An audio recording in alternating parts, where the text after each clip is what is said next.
Hi there, welcome to Kneppy Invest and welcome to the stock of the day, Telix Pharmaceuticals. An amazing, brilliant success story on the ASX. I just wish there were more companies like this to invest in. This is a radiopharmaceutical company that has seen their revenue grow from almost nothing a few years ago to over $1 billion expected next financial year. And I think that was all done during a 4-year period. That is exactly the sort of company I am looking for, that sort of revenue growth from almost nothing to $1 billion. Anyway, Telix released their results on the evening, about 7:30 p.m. of the 20th of February 2025. They did mention they'll be releasing their results on the Thursday. They also mentioned they'll be having one of those investor sessions or investor briefings, what they want to call it, on Friday. That sort of hinted that they probably would release their results late. They are listed on the NASDAQ or New York Stock Exchange, so maybe they're catering more to those sort of investors. Anyway, so pretty good results. But in saying that, I think it's their guidance for financial year 25 that is the main reason, the main driving force for the share price today. So last time I looked, share price of Telix was up about 12 to 13%, 12.91%. And I think it's just been driven by their guidance for financial year 25. And that guidance for financial year 25 was a little bit stronger than analysis. And that's important when you're looking at the share price movement when a company releases results. It's expectations and how the results compare to expectations, also future guidance. Anyway, so what I'm going to do in today's video is just go through their presentation. Someone did mention, I'll have to give this person full credit, Trader Hooper did mention a quote. I'll talk about that quote as well because it's a quote that suits me perfectly when it comes to dividends. And that's another reason why I won't say I love this company, because you should never fall in love with a company you own, but I do appreciate this company. Okay, so let's turn our attention to the presentation. Now, what I might do here is I did have a look at expectations, and compared to UBS expectations, the numbers for financial year 24, so this was financial year 24 results, 4-year results, their results, their numbers were a little bit less than UBS. So their numbers were maybe, you could argue, slightly weaker than expectations. But the reason I want to bring this up, and I just discovered this site not that long ago, Telix Pharmaceuticals, is because you can have a look at analysis forecasts. Anyway, so here it is, and you can see the analysis forecast over a few years. The thing I want to focus on here is financial year 25 expectations. There is a chance they might have raised it. There is a chance. I'm not sure how they. Oh, the one thing I don't like about this site is their pop-up ads. The one thing I don't like is their pop-up ads. But anyway, so we have financial year 25, 26, and 27 expectations from analysis. So you compare the results or any sort of guidance can't be released to these numbers. And that's exactly what I did when I saw Telix provide financial year 25 guidance. So the main things here, financial highlights here, fantastic growth, absolutely beautiful growth. So it's gone from 502 million to 783 million in 1 year. So 56% growth year on year. And we've seen that over a few years. In fact, the growth was a little bit better. So keep that percentage increase in revenue in mind, 56%, and adjusted EBITDA up 70%. So I would anticipate the margins in this company could even improve from here. Now, what they've been doing, because in my opinion, when a company becomes profitable, the most important job of management is capital allocation. What are we going to do with the money that is being created with our business right now? Are we going to give all that money back to the shareholders as dividends? Well, that means you won't grow. Share buyback? Well, if the shares are significantly undervalued, maybe. We're going to spend some money in research and development or increase what we spend in research and development for future growth or even acquisitions.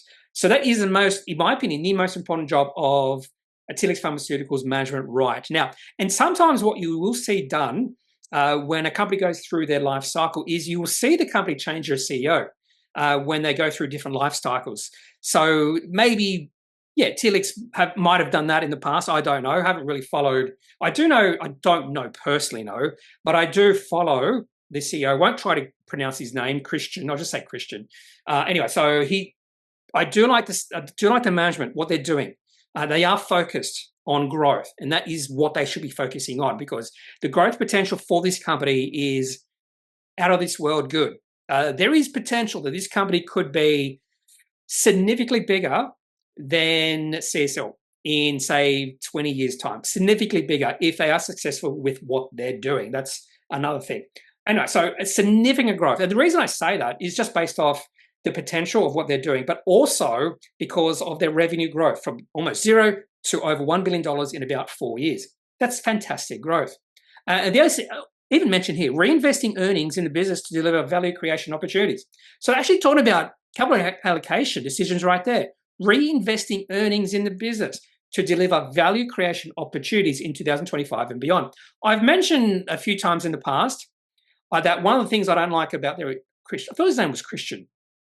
Pretty sure his name was Christian. One of the things I don't like about Australian investing is that we are overly obsessed with dividends. And dividends tend to suppress innovation and growth. It's an absolute truth. So dividends suppress innovation and growth if you're overly obsessed with it. And if your portfolio is full of dividend-paying companies, you're not going to see much capital growth. And those companies won't be that innovative either. But I will say, I admit, that eventually most of the companies in my portfolio probably will be dividend-paying companies, because I'll get to that stage where capital preservation and income will be more important. But if you're not retired or not near retiring, then these are the sort of companies you should be investing in. Companies that can significantly grow over the next 20 years or even longer. Okay, so results are good. They've got this nice little financial strategy going beyond 2028.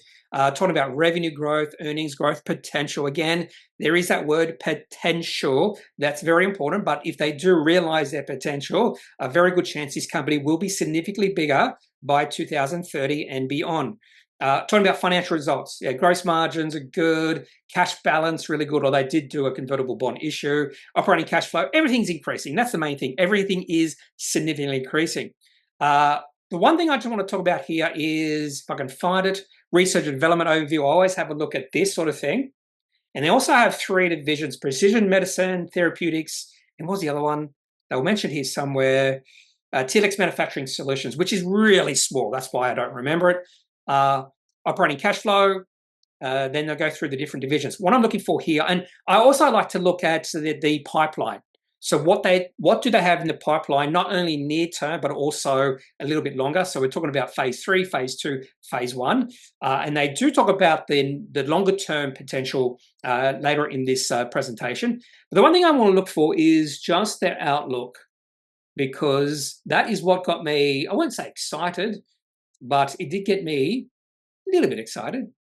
They're talking about expansion, manufacturing expansion, that sort of thing.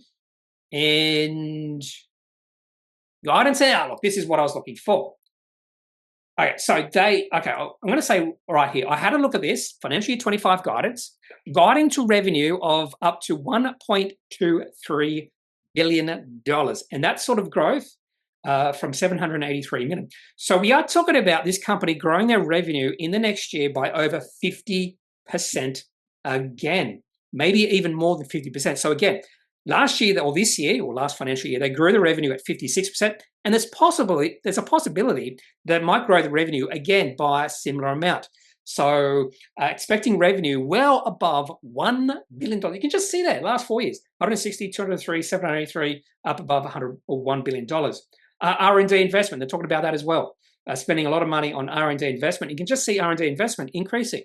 And that is one of the things they're doing with the earnings they are creating in the business. They're putting that into R&D so they can experience significant future growth.